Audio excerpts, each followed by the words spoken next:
jours, dans nos relations les uns avec les autres, il y a de multiples occasions d'être blessés. Alors, en tant qu'enfant de Dieu, comment on devrait réagir et qu'est-ce qu'on doit faire quand une personne nous a blessés? Qu'elle l'ait voulu ou pas, une personne peut ne pas avoir voulu nous faire du mal, mais on peut nous ressentir une blessure et être blessé. Et on a vu hier que jusqu'à la croix, Jésus a intercédé auprès du Père pour le pardon de ceux qu'il avait crucifiés. Pendant sa vie, et sans procéder à un examen particulier les concernant, il ne cessait de proclamer le pardon des pécheurs. Devant la femme adultère, il ne va pas lui parler de sa trahison envers son mari, mais il l'avertit simplement de ne plus pécher et il fait en sorte que tous ses détracteurs quittent la présence de cette femme, la laissant seule face à sa conscience et son avenir. Les pharisiens auraient fait de la faute de cette femme la première page du journal de la ville. Ils auraient, s'ils étaient aujourd'hui, créé des vidéos sur YouTube pour montrer comment cette femme, et peut-être même cette femme de Dieu, a fait le mal. Mais Jésus, elle, couvre son péché. Oui, celui qui couvre une faute cherche l'amour. Et je ne parle pas ici, bien sûr, de tout ce qui pourrait être viol et abus, qui, eux, doivent être dénoncés. Devant la femme samaritaine, qui est mariée 5 fois, et elle vit actuellement en concubinage avec un 6e homme, il est plein de compassion. Au regard de la loi, cette femme mérite le jugement. Et Jésus aurait pu lui montrer la gravité de son péché, l'imminence de l'enfer si elle ne se repentait pas. Mais qu'est-ce que fait Jésus, notre modèle, celui que nous aimons, celui dont nous disons au Seigneur, nous voulons être comme toi, je veux te suivre Jésus, etc. Qu'est-ce que fait Jésus? Il connaît la raison de ce péché. Et il n'a pas discerné dans le cœur de cette femme un mauvais cœur. Il n'a pas vu que le cœur de cette femme était mauvais, mais il a vu que cette femme était blessée. Elle avait un cœur blessé qui n'avait pas été abreuvé. Et Jésus va lui proposer, comme à plusieurs, de pouvoir boire de son eau, être désaltéré et avoir des fleuves d'eau vive qui jaillissent jusque dans la vie éternelle. En réalité, cette femme cherchait à être aimée. Et peut-être qu'elle était avec des hommes qui, l'un après l'autre, n'ont jamais su l'aimer.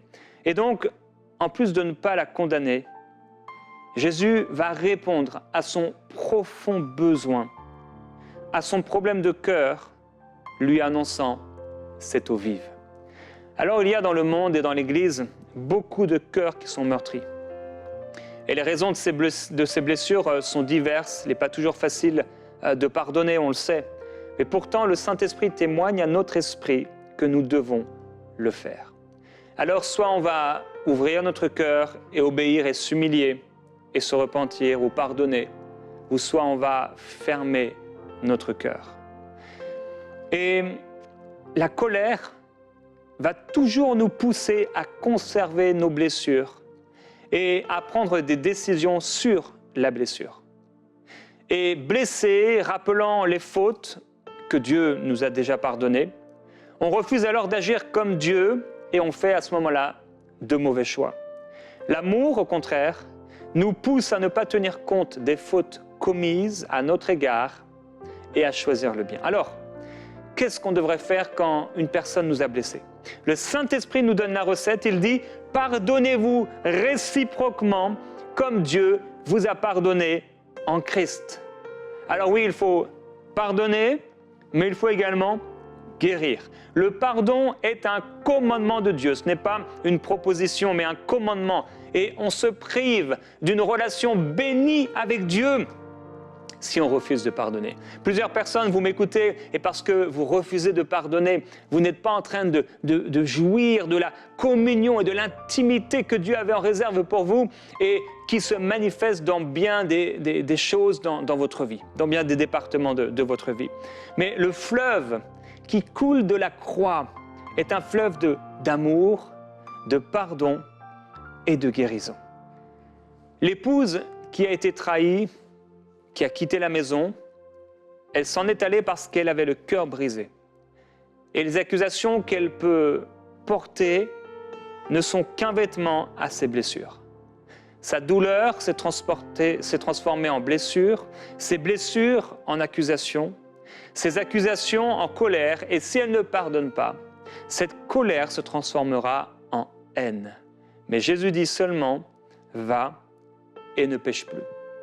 Et jusqu'au bout, Jésus a pardonné, lavant même les pieds de celui qui allait le trahir quelques heures plus tard. Alors Jésus dit, quand vous priez, si vous avez quoi que ce soit contre quelqu'un, pardonnez-lui, pour que votre Père céleste vous pardonne lui aussi vos fautes. Et là, Jésus va dire une des paroles les plus marquantes, les plus choquantes qu'on ait pu lire. Mais si vous ne pardonnez pas, votre Père qui est dans les cieux ne vous pardonnera pas non plus vos fautes. Waouh! Quel danger repose sur la personne qui refuse de pardonner. Alors si on refuse de pardonner à ceux qui nous ont fait du mal, comment pourrions-nous imaginer entrer au ciel dans la présence de celui qui a donné sa vie et souffert pour ceux qui nous ont fait du mal?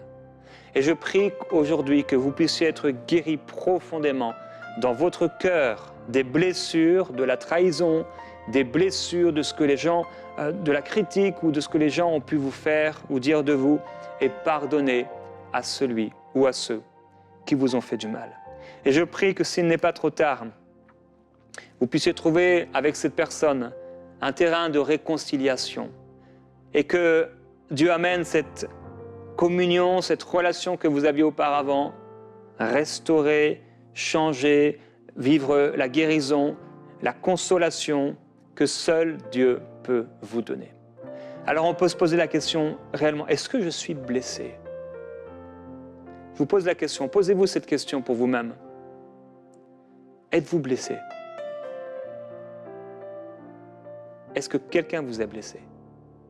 Vous savez, notre cœur, on a le cœur naturel, de chair, mais on a aussi le cœur spirituel. Et on pourrait parler même des émotions. Et si on peut avoir un cœur naturel, charnel, de chair, imaginons notre cœur spirituel, s'il y a des blessures, en fait, on marche avec ce cœur jour après jour. Et s'il y a eu beaucoup de blessures, en fait, on a le cœur qui est meurtri. On peut couvrir, on peut essayer de cacher, on peut faire semblant, mais la réalité, c'est que devant le Seigneur, quand on ôte tous nos vêtements et qu'on se retrouve comme nus devant lui, on réalise, « Oh Seigneur, toi qui sondes mon cœur et mes reins, je suis blessé. » Et si on est blessé, mon frère, ma sœur, peut-être même on a nous-mêmes critiqué cette personne parce qu'elle nous a déçus. Et j'ai vu hier avec vous que si on avait vécu autant de Jésus, il nous aurait certainement déçus, bien qu'il soit parfait en tout. On a peut-être été attristé par une décision prise, une action qui a été posée, une parole qui a été dite contre nous.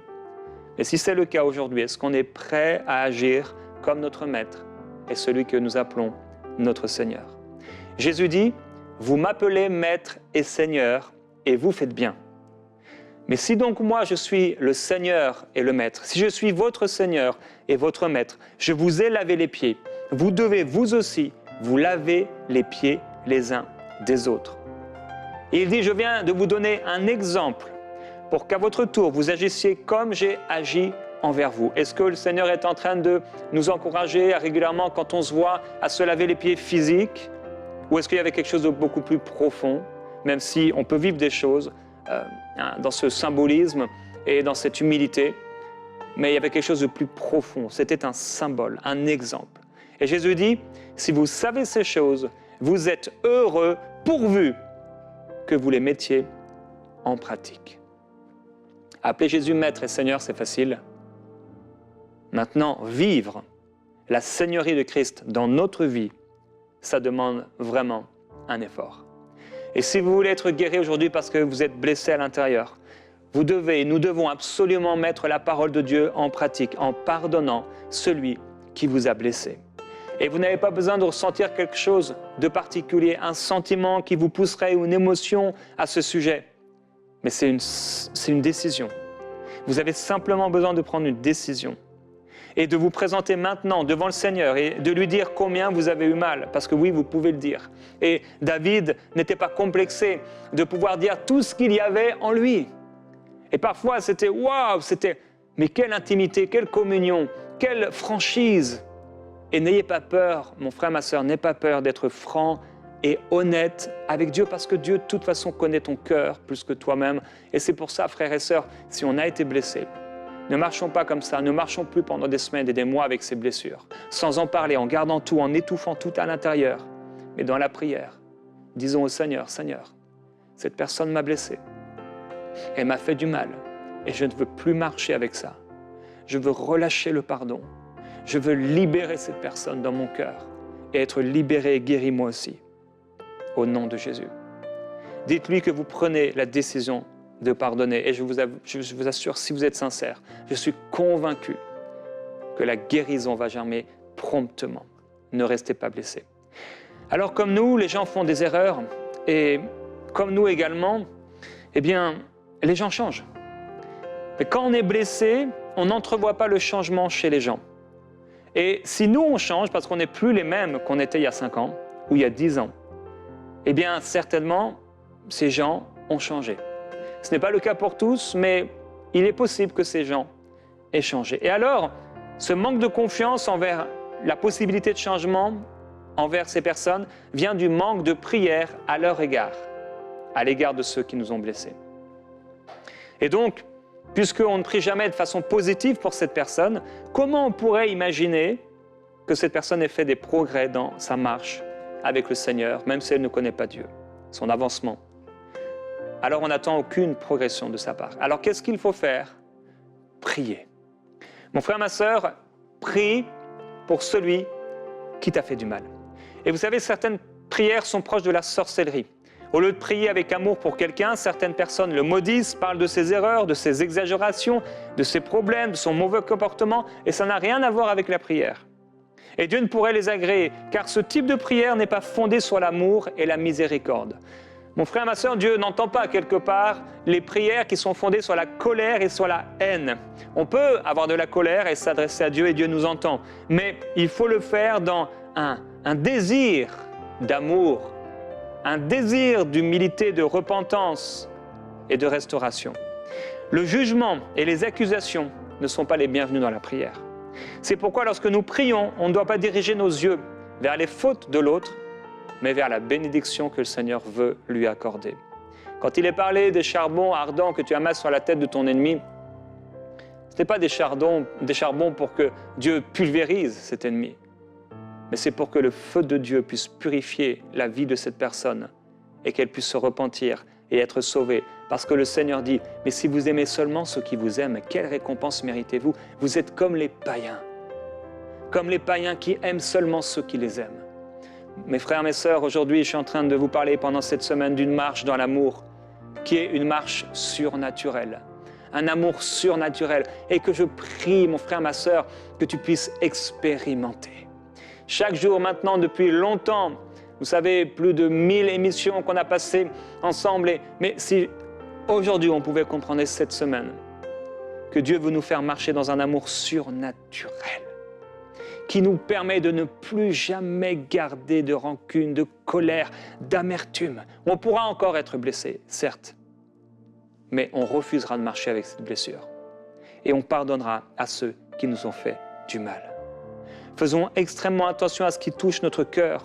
Garde ton cœur plus que toute autre chose, parce que c'est de là, c'est de ton cœur que viennent les sources de la vie. Et si tu n'es pas en train de vivre les sources de la vie, si tu n'es pas en train de jouir de cette intimité, de cette communion avec Dieu, c'est qu'il y a quelque chose dans ton cœur qui vient l'empêcher de pouvoir vivre ce qu'il a à vivre. Il y a beaucoup d'appelés, mais il y a peu d'élus. Alors, si on a un problème relationnel, on doit impérativement savoir et connaître quelle est la façon avec laquelle Dieu veut que j'agisse. Si quelqu'un nous a blessés, on doit porter avec lui le fardeau de son péché, comme Christ a porté le nôtre. Et le but n'est pas d'écraser cette personne ou de nuire à sa réputation, mais c'est de pouvoir changer et l'amener à changer en bien. Si ton frère a péché, Jésus dit, reprends-le, toi et lui seul. Et s'il t'écoute, tu as gagné ton frère. Mais s'il ne t'écoute pas, prends avec toi 1 ou 2 personnes, afin que l'affaire puisse être réglée, soit la déclaration de 2 ou 3 témoins. Jésus dit quoi? S'il t'écoute, tu as gagné ton frère. Rappelons-nous toujours, frères et sœurs, quand on a un problème avec quelqu'un et qu'on va le rencontrer, que le but est de gagner son frère et pas de le perdre, ou pas d'avoir raison, ou pas que la personne s'écrase comme s'il n'était rien, parce qu'il n'est pas rien. Dieu l'aime et il est mort. Jésus-Christ est mort pour lui, à sa place. Le problème, c'est que bien souvent, on ne suit pas la façon de faire de Dieu et on n'en fait qu'à notre tête. On est blessé et on doit absolument en parler à quelqu'un. Pourtant, Jésus dit que la seule personne avec laquelle nous sommes censés en parler, c'est la personne qui nous a fait du mal. Et si on était seul lorsque cette personne a mal agi et qu'elle ne veuille pas se repentir ou restaurer notre relation, parce que rappelez-vous, le but du Seigneur, c'est la restauration de la relation et non un jugement sur la personne qui a péché, alors on ne doit pas en parler autour de nous. Personne ne doit être mis au courant. Bien sûr, s'il s'agit d'un crime, cela doit être dit, cela doit être dénoncé pour que cette personne ne fasse pas la même chose sur d'autres personnes. Et il faut le dire devant la justice, devant les autorités spirituelles et légales. C'est important. Ainsi, seul Dieu entendra notre cœur et agira avec sa justice si on met en lui notre confiance. Dans 1 Timothée, il est écrit, il y a des personnes dont les fautes sont évidentes avant même qu'on les juge, pour d'autres, on ne les découvre que par la suite. Laissons Dieu appliquer sa justice et n'apprenons pas au Seigneur à faire son travail. Il y aurait tellement de choses là que j'aurais voulu vous partager, mais ces choses se retrouvent dans les livres et tout à l'heure, je vais vous les présenter si vous n'avez pas vu la présentation encore à la fin de l'émission, je pourrais le faire, mais j'ai à cœur de prier pour vous maintenant.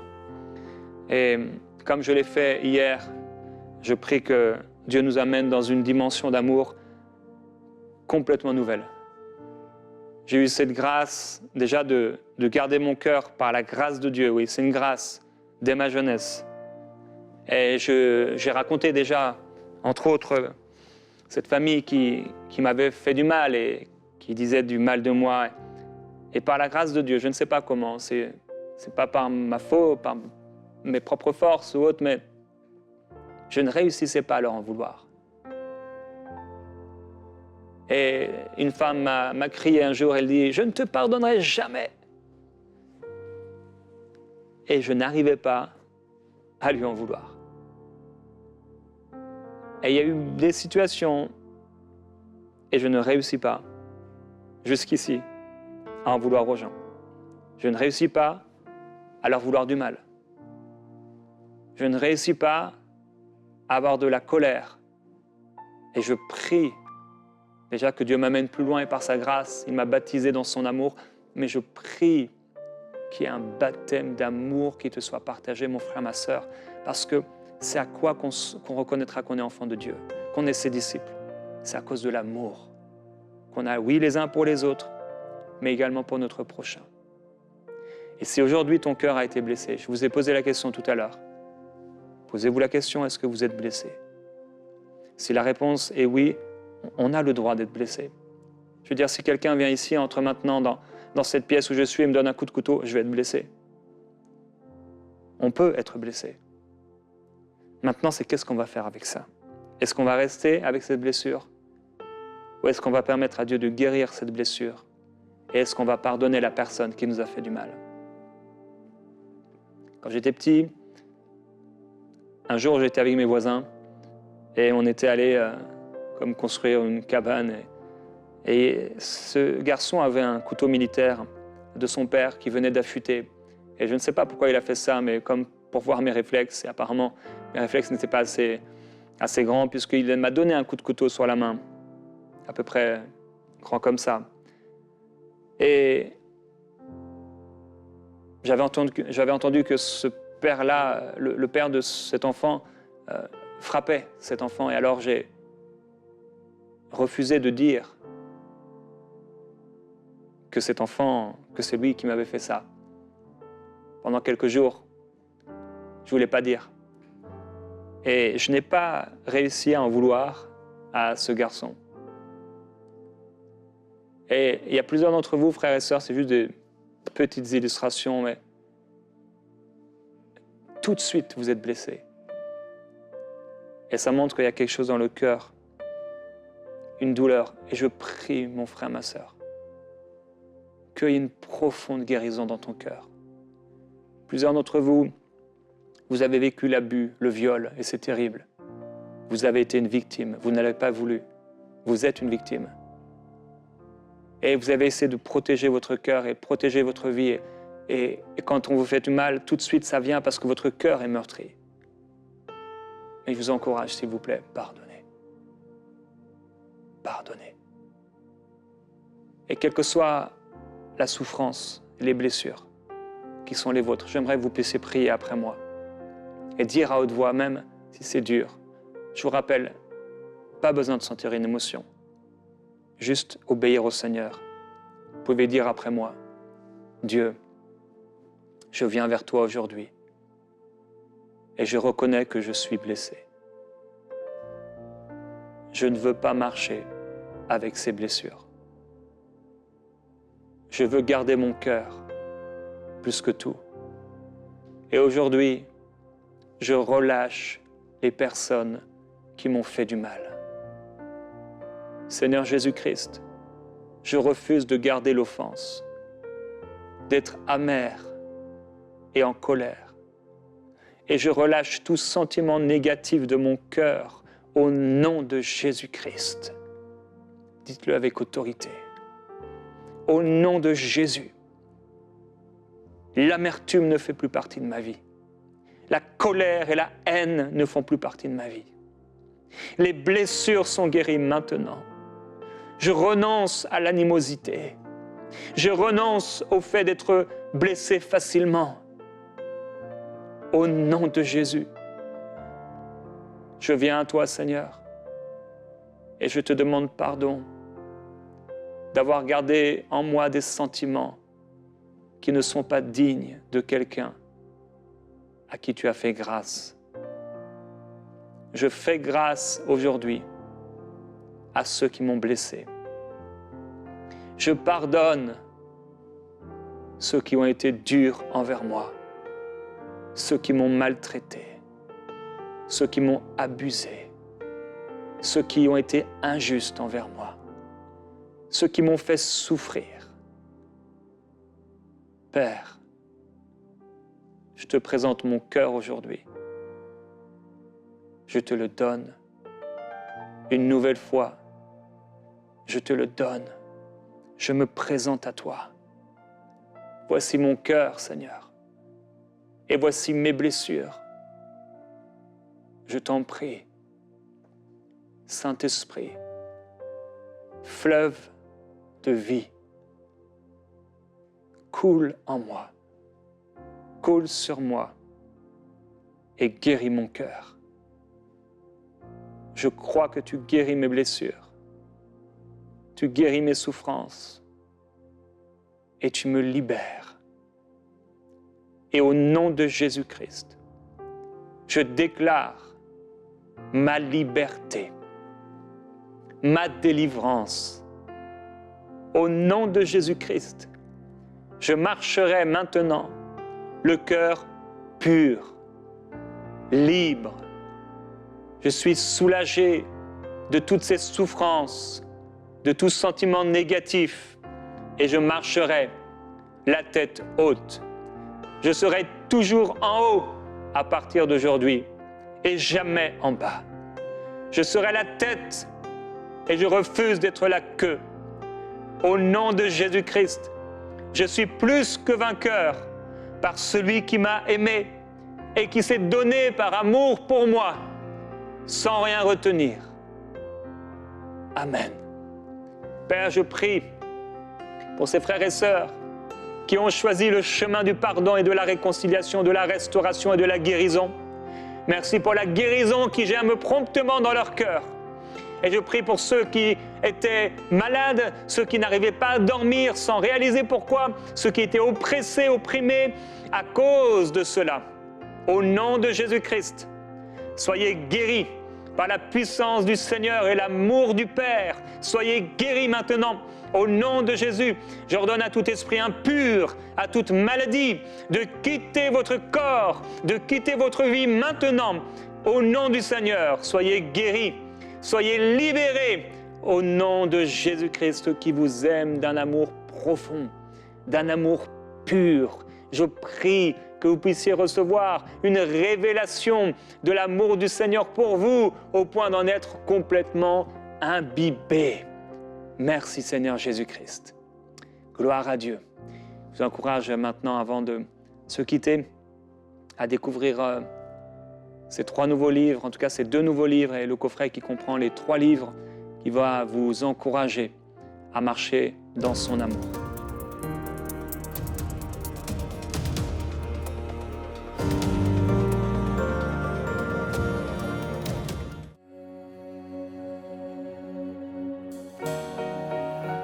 Il y a quelques années, une personne de mon entourage avait mal agi envers quelqu'un et j'avais pris la décision de la reprendre avec sévérité, même si cela pouvait nuire à notre relation. Mais une nuit, Dieu m'a montré que ma réaction n'était pas celle qu'il attendait, puis j'ai entendu audiblement ces 3 mots « Walk in Love ». La révolution Walk in Love était née. Dans Walk in Love 1, nous avons démasqué les ennemis invisibles qui empêchent d'entrer dans la volonté de Dieu, l'orgueil et la rébellion.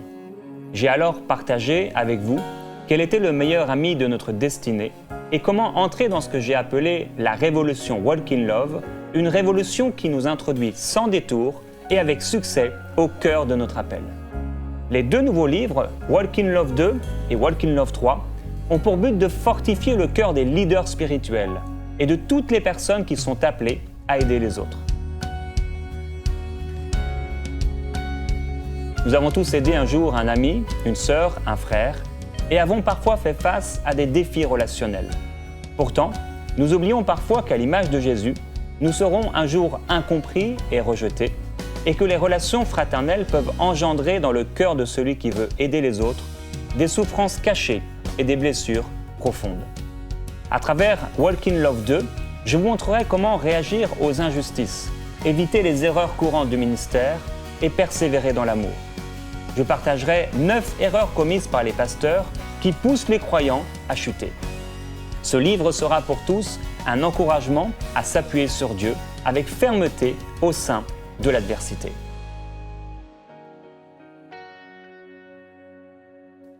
Walk in Love 3 est le livre qui met à la lumière les coulisses d'une trahison. À travers la vie du roi David, nous découvrirons 25 types de personnes qu'on trouve au sein d'une église ou d'une division. Walk in Love 3 est une passionnante révélation que tout leader devrait découvrir. Frères et sœurs, Jésus revient bientôt. Soyons certains d'avoir l'attitude qui convient à son retour et n'oublions pas que la miséricorde triomphe du jugement. Des milliers de personnes ont aimé et chanté le chant Walk in Love. C'est maintenant le temps de le vivre. Walk in Love, c'est maintenant.